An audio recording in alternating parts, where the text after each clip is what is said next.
I have a question for you. What purple McDonald's character, introduced in 1971 as part of McDonaldland, is known for his love of milkshakes?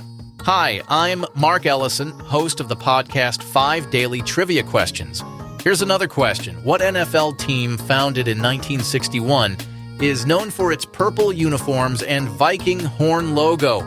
No, the questions aren't always purple, but we do have theme days on 5 Daily Trivia Questions. Here's one more.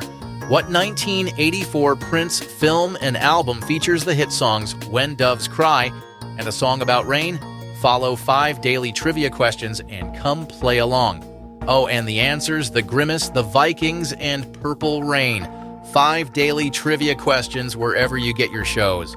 The number 5 Daily Trivia Questions. It is the world's most secretive election. When a pope dies, ancient traditions begin. A silver hammer, a destroyed ring, over 100 cardinals locked away from the world, choosing the next leader of 1 billion faithful. White smoke. The path to a new pope, from Calaroga Shark Media, wherever you get your podcasts.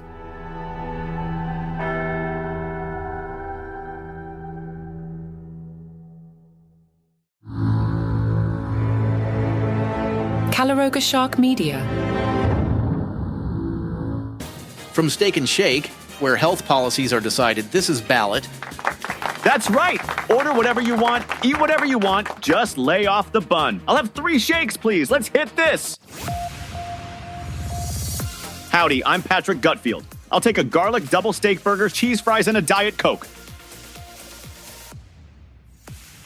And Trump has lost 30 pounds, according to RFK Jr., who revealed this bombshell while sitting in a Florida Steak and Shake with Sean Hannity.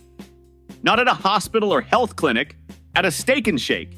Because nothing says credible medical information like discussing presidential weight loss over milkshakes and fries. Hannity claims the secret to Trump's slimmer figure is simply taking the buns off his burgers. That's it! The revolutionary diet technique doctors don't want you to know about. I tried this diet once. I removed all the buns from my burgers and replaced them with 2 pizzas. Somehow I gained weight. Kennedy seems surprised by this revelation, saying, "I hope I'm not revealing something I shouldn't." You know what you probably shouldn't reveal, Bobby? Medical information about the president while sitting in a fast food joint. That's typically frowned upon in most medical circles.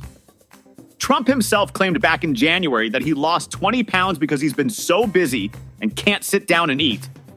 I don't know about you, but when I'm busy, I somehow eat more. I'll be working at 3 a.m. and suddenly think, you know what would help me concentrate?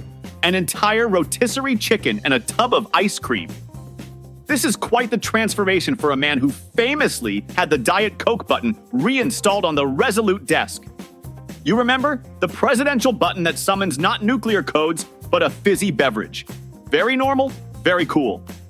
And let's not forget that just months ago, Kennedy was trashing Trump's diet as poison, saying campaign food was either KFC or Big Macs when you're lucky. Which begs the question, what's unlucky campaign food? I'm guessing it's whatever Tim Walz eats.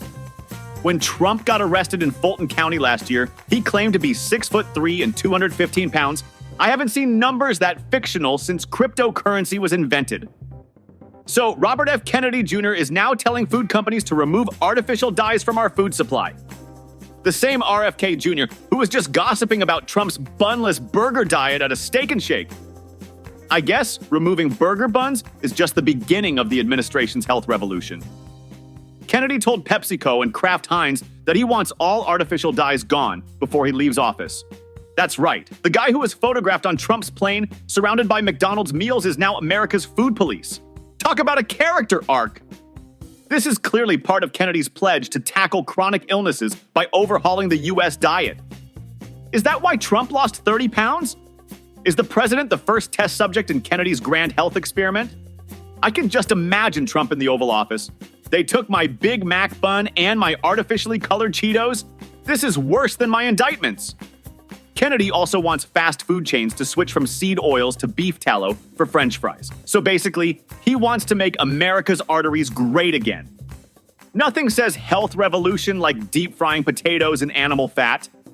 That's definitely what my doctor recommends right before he prescribes my cholesterol medication. According to an email sent by the Consumer Brands Association, Kennedy expects real and transformative change by getting the worst ingredients out of food. The worst ingredients apparently don't include the thousands of calories in a bunless double cheeseburger, but those red dyes in your Flamin' Hot Cheetos? Absolute menace to society.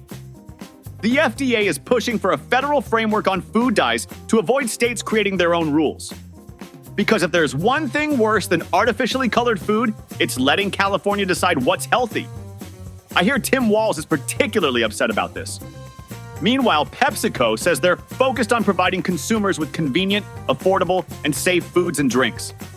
Translation: we're going to fight this until the last drop of blue number 1 has been squeezed from our Mountain Dew.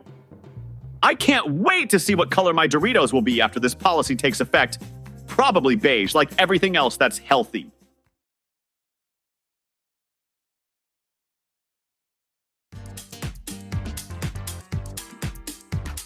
Tim Walz of Minnesota just had what alcoholics call a moment of clarity on MSNBC. This is a man who finally looked in the mirror and said, hey, maybe the reason Trump is president is because we lost? Revolutionary thinking, I know. The governor told Chris Hayes we wouldn't be in this mess if we had won the election, and we didn't. Walz then went on to call President Trump the worst possible business executive he's ever witnessed. Which is rich, coming from a guy whose campaign strategy was apparently, let's hide our candidate and hope nobody notices. The best part, Walz admitted to Politico that their campaign played it too safe. We probably should have just rolled the dice and done the town halls, he said. Yeah, letting voters actually hear from your candidates. What a wild strategy that would have been. A man in Australia has survived for 100 days with an artificial titanium heart. That's right, a titanium heart kept this guy alive while he waited for a donor transplant. Tony Stark is somewhere right now going, I told you so. This incredible device, called the BIVACOR Total Artificial Heart, has just one moving part, a rotor suspended by magnets. It's like Iron Man's arc reactor, except it doesn't glow blue or help you fight Thanos.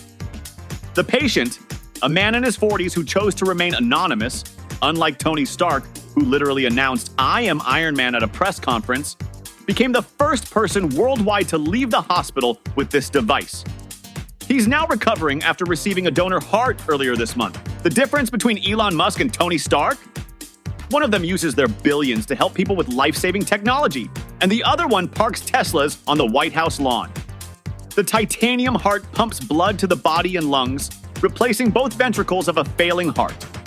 No valves, no mechanical bearings, just pure science fiction becoming science fact.